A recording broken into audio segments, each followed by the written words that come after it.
low rent, low prices, low costs. Low rider, go a little slower. Well, I'm a UT cutie from the Tridel sorority. Army priority, show superiority. I get C pluses, but my daddy never fusses. And since I got the Lexus, that's perfect pluses. Just last weekend, I went off the deep end. I should have said, wow, my resistance was low. I took X, had sex, rode in the bad shacks. But daddy's gonna fix it, he's UTX. The eyes next are upon you. Hey, what the hell? Sound off, kid. You're sick of all the growth and you're sick of what it's costing. You won't miss it if you visit the exquisite heart of Austin.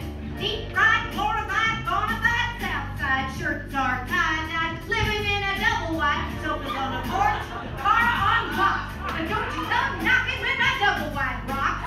20-day chunk of love is a leader, so I'll wear a big smile as a Walmart greeter. I'm Shannon Sedgwick. I'm one of the owners of ESTHER'S FOLLIES.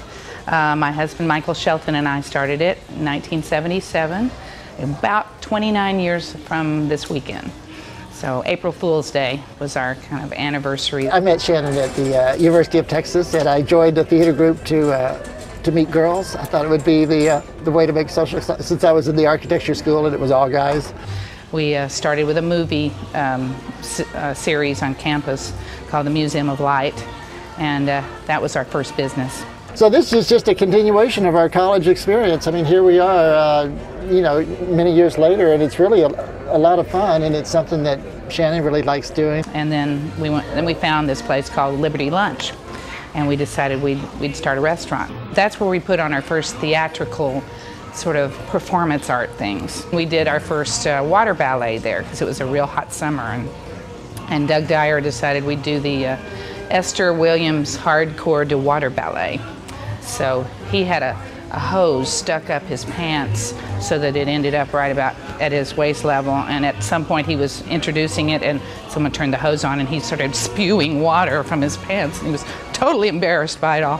And then we all came on and did this water ballet on land and spit water in the air and did silly Esther Williams kind of thing. So that was the first Esther moment. I've been here for probably about 4 years.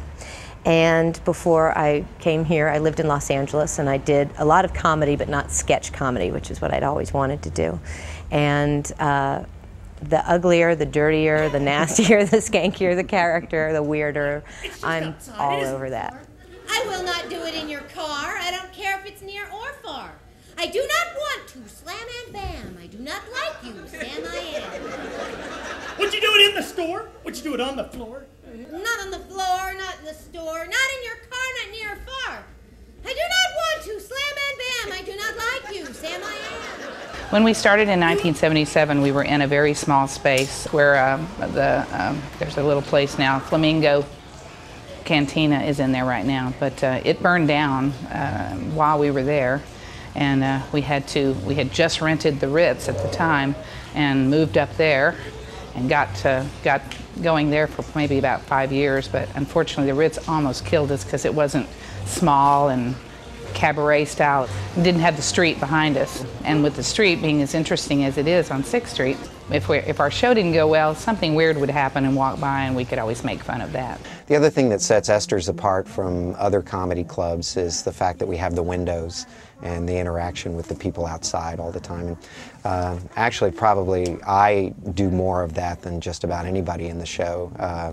In my segment where I do audience participation, bring someone up from the audience, I'm the one that really talks up the window and takes the time to look out there and make a few wry comments about the people walking by. Aiming at the deck of cards. What is going on tonight? Hey, I guess putt-putt's closed tonight. Hey, Booger, how's it going there, buddy? Yeah. Hey, little lesbian soccer team. Hi, girls, how are you? The windows have always been integral to the show, and at one point, early days, we had some strange things happen in the window. A guy came through absolutely naked except for one of those cakes that has a hole in it, an angel food cake stuck prominently on a part of his anatomy.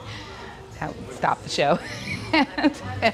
The phrase keeping Austin weird is kind of overused these days, I guess, but boy, when you're sitting in our audience and watching the windows, you understand what makes Austin weird, because you see a little bit of everything out there. We called it Esther's Pool because, for one reason, we'd had to go into business with a guy who owned pool tables, and we were gonna have the bar and he was gonna have the pool table revenue. Well, eventually our show got so popular, we just kind of had to move the pool tables out and pay him for them, but the name stuck. It was a big variety show. We'd gotten the idea from going to the Hobblitzell Theater Library at UT and looking at some old programs that said, The Girl with the Golden Arms and this and that, vaudeville sort of programs. And so we decided we'd make a show like that.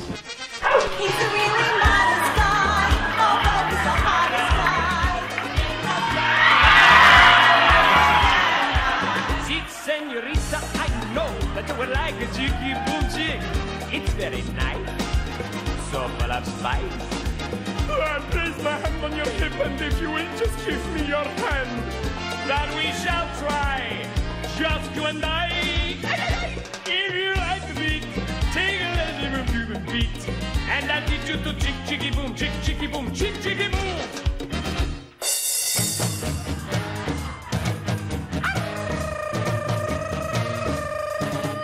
Right around the beginning of 1979, that's when we kind of took the reins and decided we'd make it more of a professional show. I mean, as professional as we'd be at the time. Everybody knew about Saturday Night Live then, so it was comedy was beginning to get known to the public, and so our audiences started becoming more demanding. Our shows at that time were like 3 hours long. They were really long, and the sketches were like 10 minutes long, so it was people started wanting it faster and faster and faster. And we are really much more into punchlines at the end of our sketches. We're not like Saturday Night Live where you can segue into the music.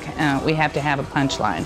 So that's harder for our writers to come up with, but they do a good job. We're having a trial out there in Iraq. We hope he won't survive the prosecution's attack. Cause if there is one guy who gives us a pain, it's gotta be Saddam Hussein. That has to be later. Yeah, I see that. We've been doing You were doing it on Saddam. Saddam. Yeah. I'd say even take it just as half a beat later than that. It's So, gotta be Saddam Hussein. When the Saturday Night Live people came through and said, oh, this is great, we really like this. Would y'all like to come up to New York and do this? Our people were so green and so